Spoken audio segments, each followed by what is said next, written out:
We all know Sarah Silverman as the funny and provocative Emmy-winning actress and comedian.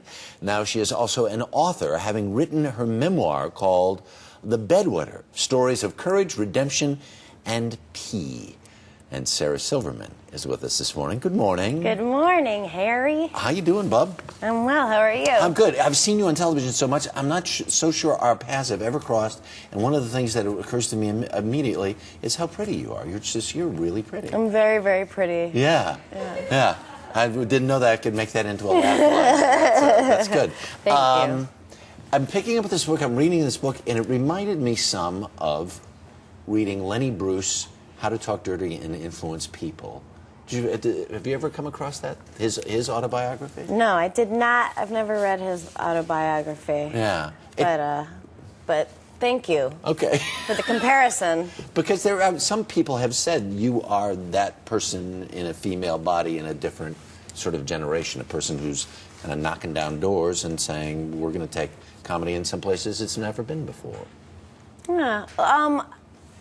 Is that a question? Do I start talking now? Yeah, sure. If you want to, I can shut up. No. I didn't mean that. I just didn't know if that was, if you were, oh my God, this is going terribly. No, it's going really well. I think it's flattering to have that kind of comparison or whatnot, but I don't really write or do comedy with any intentions of like how I want it to affect or anything. I think that comedy kind of dies in the second guessing of it, you know. So I just try to be silly, and if people infer anything with meaning, that's just lucky for me. Lucky for you. You're such an interesting upbringing in New Hampshire with a father who was a bit of a character, to say the least, right? Mm-hmm. I mean, you would say these outrageous, unrepeatable things that we could never say on television, and he found it all completely amusing. Well, he taught it to me. You know, he's like one of those dads who taught his 3-year-old swears. Oh, there he is in his 4th of July outfit. Yeah. You can't see his red, white, and blue socks. But, so he taught you how to swear?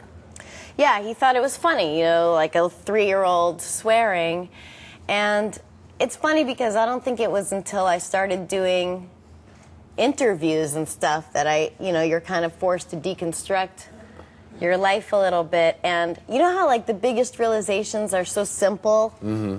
But it makes sense. Like, he taught me swears when I was 3. I said swears, you know, in the middle of the supermarket when I was 3, and I got this reaction that was kind of like shock and yet but approval from the grown-ups. And it was addicting. I think that I looked for that kind of approval and aha, over and over again. And aha, here you are as an adult. It may have informed some of my adult life. I would think so. The other thing that I think that informs a good portion of your life, because we're, you know, laughing along reading this book, and it gets to the point where you really get serious to talk about going to a girlfriend's house when you were, what, 6 years old?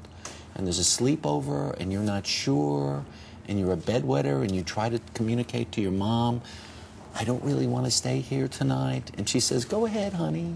Yeah, well, it's, you know, I mean, I think there are tender moments, but I mean, it's with levity, but it was a bummer. I mean, you know, I'm 6 years old and I was at a birthday party, so excited, cake, jungle gym, and then I find out it's a sleepover, and then the birthday girl is standing right there while I call my mom and see if I can sleep over, and I'm just wishing there was some sort of code word so that my mom knows to say I can't sleep over. But of course my mom's going to be like, of course you can sleep over, sweetie. And I'm like, yay. Wow. You know, and then borrowing pajamas and borrowing a sleeping bag in the panic, you know. But it doesn't go away when you're 8 or when you're 10 or when you're 12 or when you're even in high school. Yeah.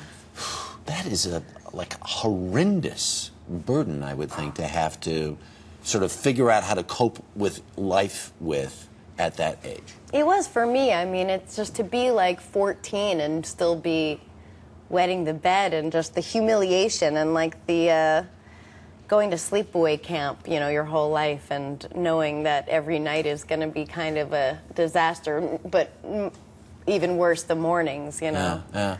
People know you as so funny and so sort of groundbreaking and everything else, and this book helps tell that story, but this is pretty serious, right?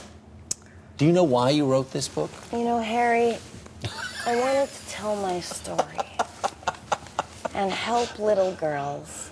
I guess that's kind of true. I mean, it's funny. It's just personal essays. They're stories that I felt like I would probably be interested in reading, should I know how to read. And, you know, sometimes it gets a little tender. Yeah. You know, it's kind of like when Fonzie first cried, I guess. It's so similar. It was the exact image I had in mind when I had a little tear in the corner of my eye. Thank you for being with us this morning. Oh, my pleasure. Really appreciate it. A lot happens early on The Early Show, weekday mornings on CBS.